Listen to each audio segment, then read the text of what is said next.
My name is Taskinen, and I've been teaching for almost 20 years now. I've been here at this school for 18 years, and I've enjoyed it here. And I studied in the University of Lapland in Rovaniemi. And I'm from here, from Varkaus, but I lived for a few years, 5 years in Rovaniemi and 1 year in Sweden, and then we moved back here to Varkaus. All right, so you've been also abroad? Yeah, in Sweden and in the United States when I was young. Okay, for how long have you been abroad? 1 year in Sweden and 1 year in the States. I think we should educate them to be decent citizens and all the social skills, but also all the subjects we teach are important also. So both academics and also... yes, yeah. Both are important. Okay, so the school is actually, the aim of the school is to prepare them to be good citizens, yes, and not only to have knowledge. Yeah, I think so. Yeah. Maybe it's because there are so many options nowadays. I think you could become a game player or something like that. Or a vlogger, just having YouTube channel. Yes, and I think that might be even a bit confusing for kids. Too many possibilities. Yes. Yeah. What do you think are the effects of technology? Well, there are, of course, whole lots good things, but also some not so good things. As we talked the other day, I think it gives a bit problems to focus on things and to concentrate, because everything they are used to get all the information so fast and so many information. Yes, and the information comes and goes, and I think that people, I mean adults also, they don't always even care if the information is true or not. And useful or not. Yes, also. Yes. But of course it gives a lot of help also for everyday life, and you need to know something about something and you find it in a minute. Well, at first we are trying to tell that not everything is true that you find from there, because children often think that all the things you read from the net, it's true, and it's like that. Would be nice. But I don't know how to say it in English, but we call them like lie news, not real news, and it's sometimes hard to tell whether it's real news or whether it's not true, even adults. And I think that's one of the most important things to teach children. Okay. And how you do that? So you just talking and telling them this, or also when you, for example, in a project you use the iPads and you use the internet, make them research from different sources? Yes, that too. Okay. And we've got this newspaper week here at school. We get a whole lot of different newspapers and we study them, and at the same time we go the things from the net also. And so you compare the same information coming from different sources? Yes. Okay. Yes. Yeah. And so getting a little bit more in detail about the technology from the point of view of iPhones, iPads, and of course in this age, but pretty much all ages nowadays, they became unfortunately a source of distraction in the sense of games and applications that they don't have any reason honestly to exist, but they are there. And even from the interviews we made with kids, but it's all over the world like this, children are spending a really big amount of time in front of screens just playing. What do you think about it? How is it here? Is it the truth even here? Or is more controlled, the situation? What do you think about? In general. In general, yeah. Yeah, I think it's like that. I also. They spend a lot time. Too much time. Yes, too much time with them. What it was a little bit surprising me, I don't know, maybe not surprising, but I thought it would be a little bit more under control, the use they make of the phone, like a little bit more controlled. And what I noticed from most parents, even in 3rd grade, which was surprising, that they don't have any boundaries, any limits. So they can use their mobile phones, for example, as long as they want, whenever they want, when they're home.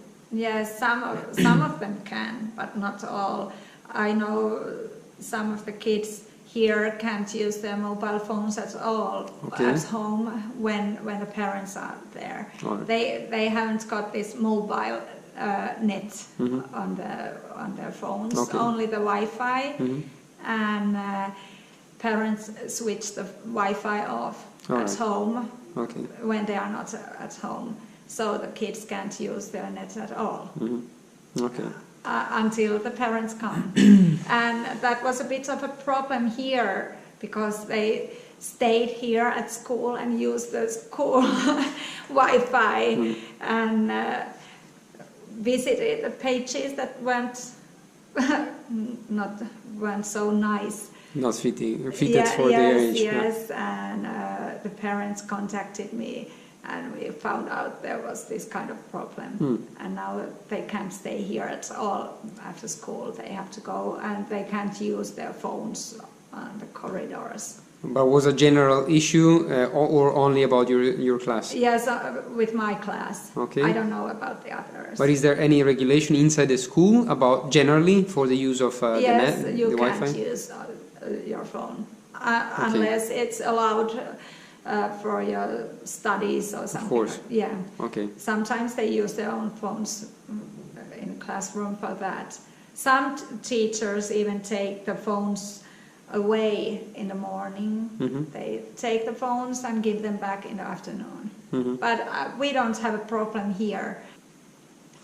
Do you see any differences between the kids of yesterday, like 10, 15, 20 years ago, and the kids when you started teaching, and the kids of today? Yes, I do. Like what? Kids nowadays are so much more restless. And what do you think is the reason again? Well, I think it might be the technology and the whole society. It's like moms and dads, I think they are often coming and going, and maybe the whole life is like busier or seems like that. And I think technology plays a big role also in society generally. I think so too. And well, before all the phones, the mobile phones, moms and dads left their work at workplace. Nobody called them at home. But we are working at home also. Yeah, we are all the time working, unfortunately. Yes. And I think also that's one of the main reasons. I mean, with the advantage of being able to be more productive, thanks to technology, became, the society is so accelerated nowadays that everything is, we don't give as much time to each single thing anymore. Yes, and we see it here.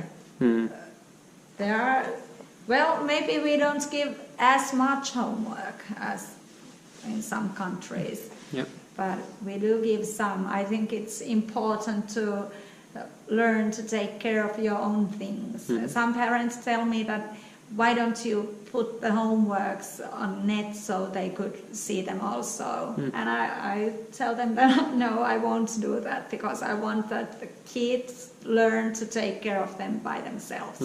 Yeah. So bias is from 1 to 6, for example, in Switzerland. But if I get all the time a 3.5 in math, I am a 3.5. Yes. I'm worth it 3.5.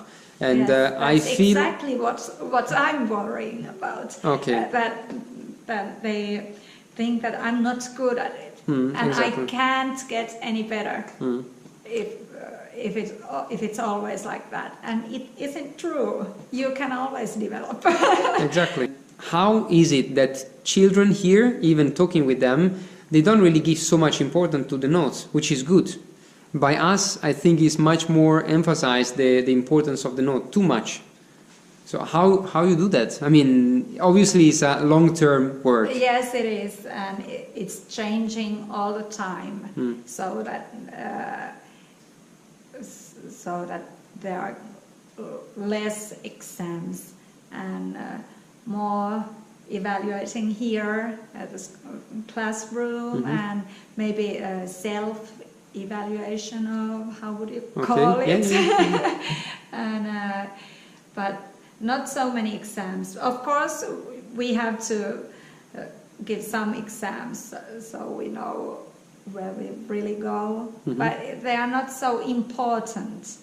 And you were telling me I can rate and give the grades for the kids even without the exams, because I know them so well. Okay. And I'm working with them all day long here. But we don't even give any grades for younger ones anymore. So what do you mean?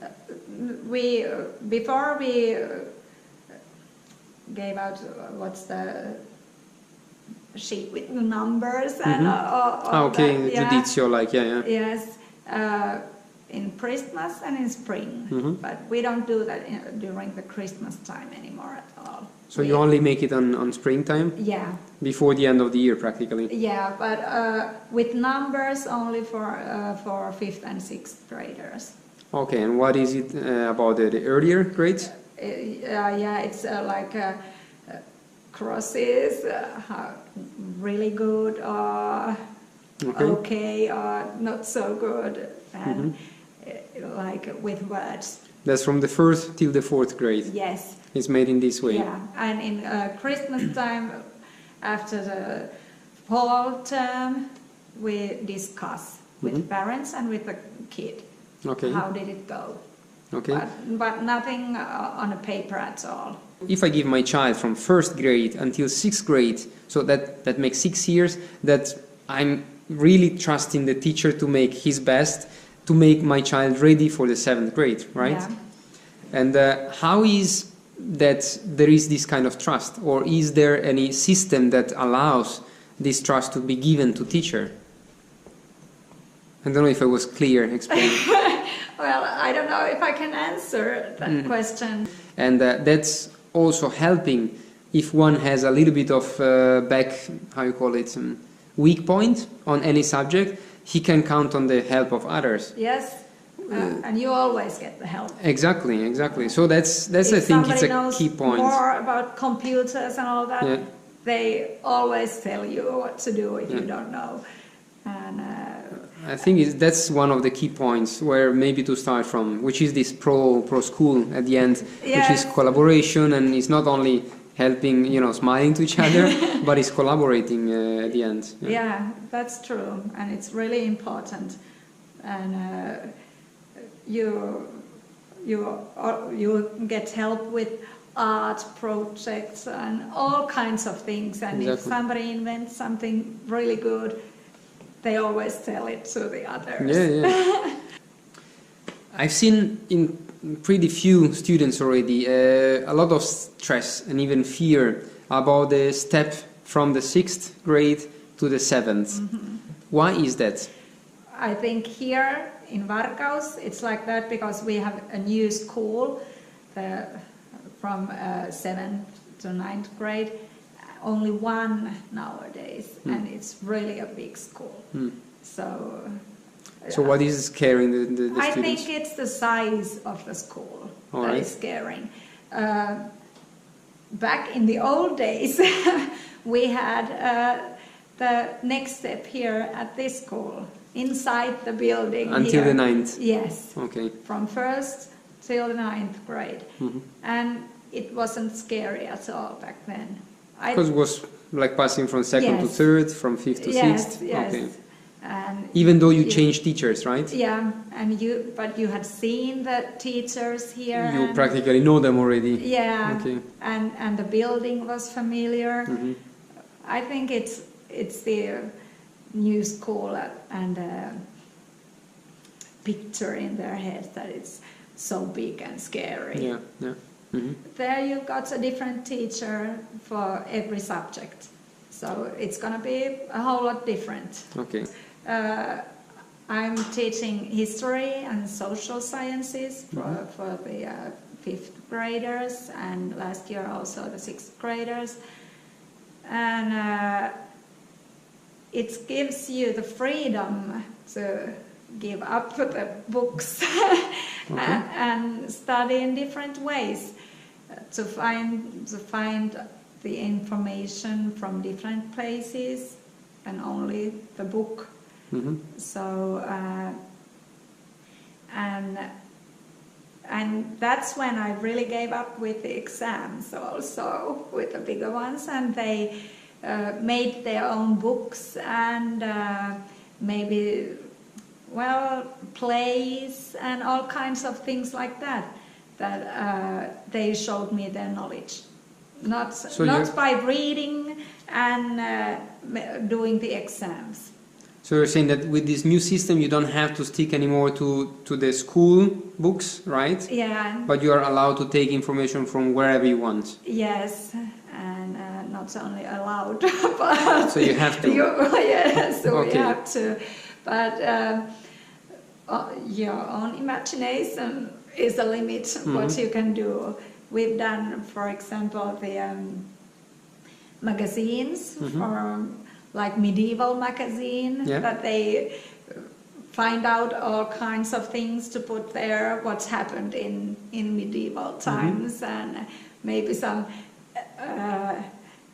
ads and all kinds of things that they just think they want to put there. All right. And I think it's been really fun with the bigger ones, but the smaller ones, they don't have the skills yet to find the information. We have to work with that first.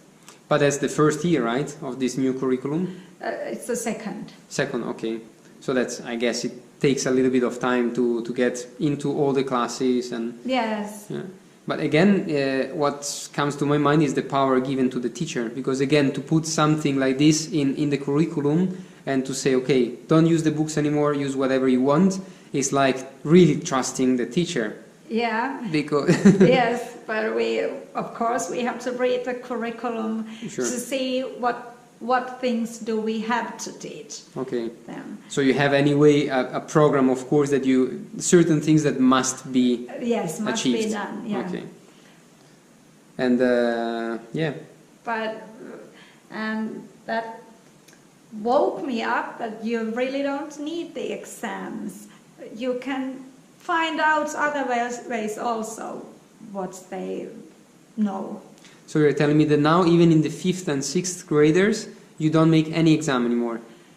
Well, sometimes I tell her this is the subject that we are going to make an exam, but not so many. And the kids like it. I don't. Of course. Yeah, but it's not only. Sometimes they have to work more with the. You have to make a book about some history topic or something like that.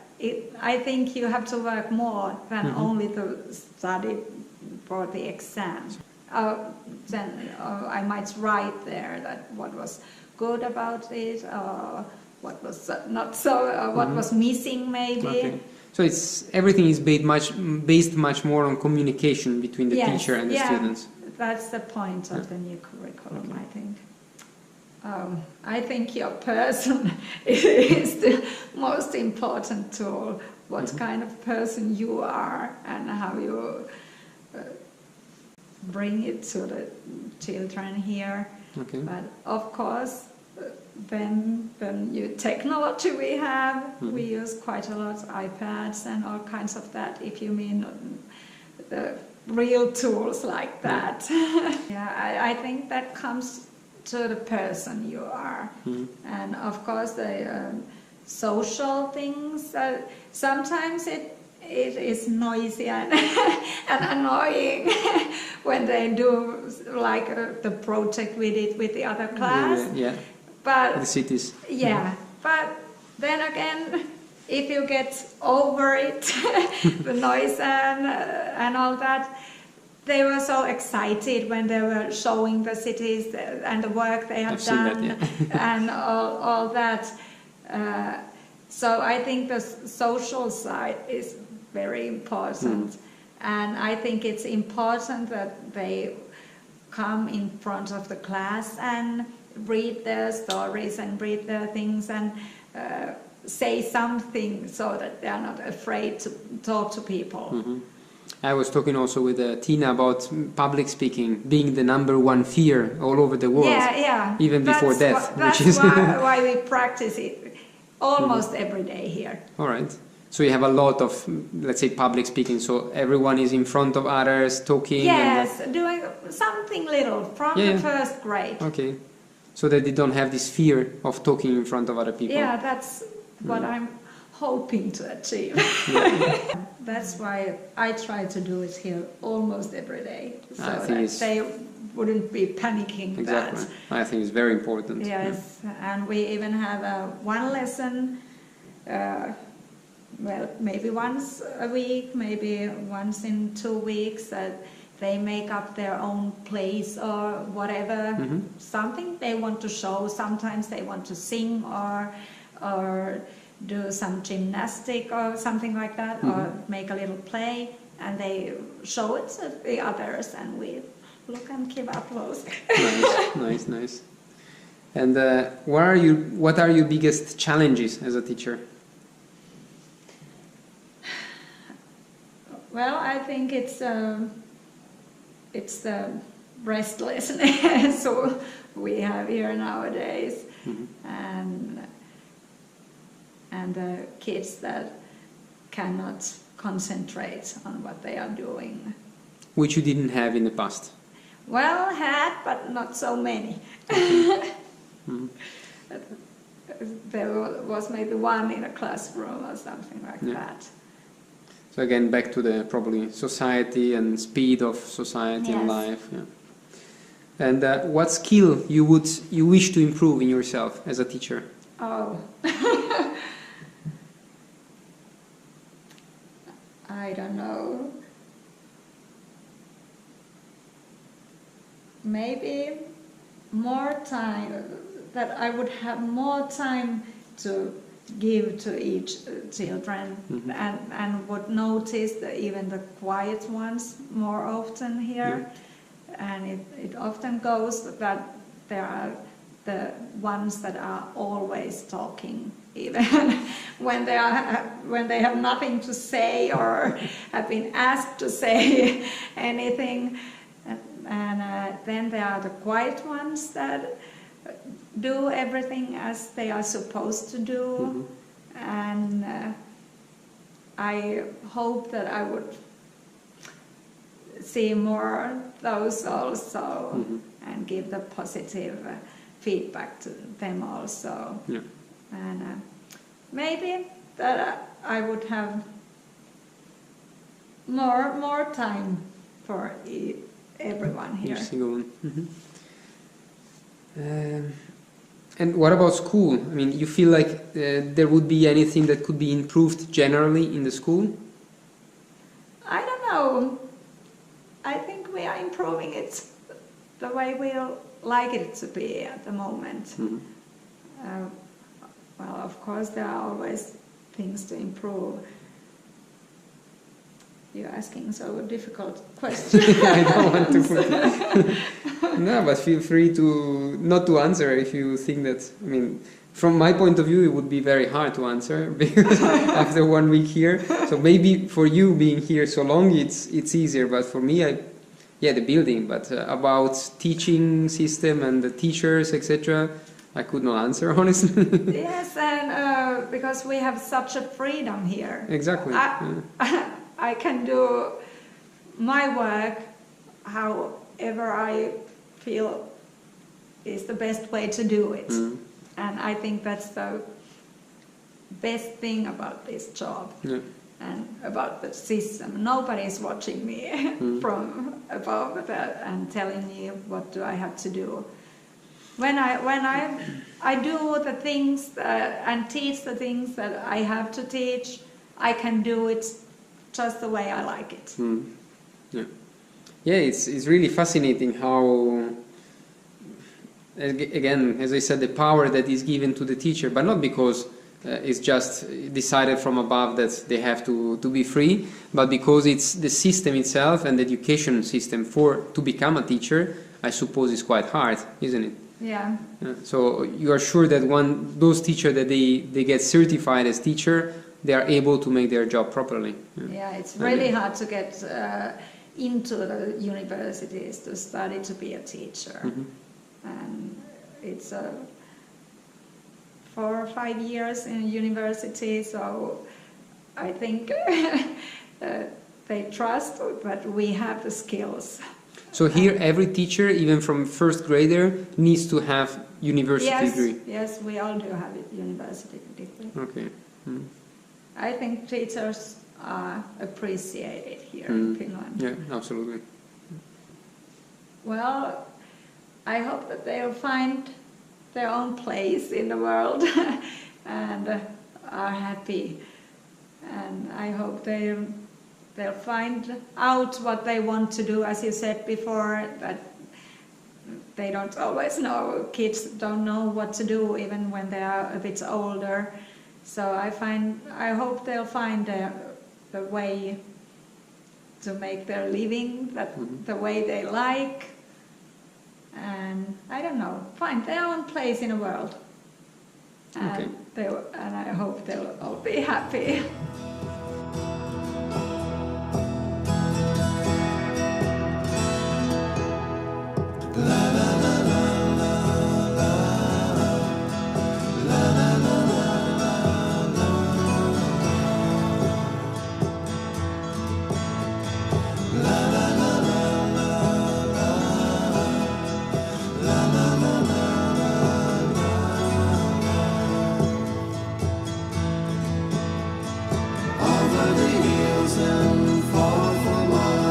She's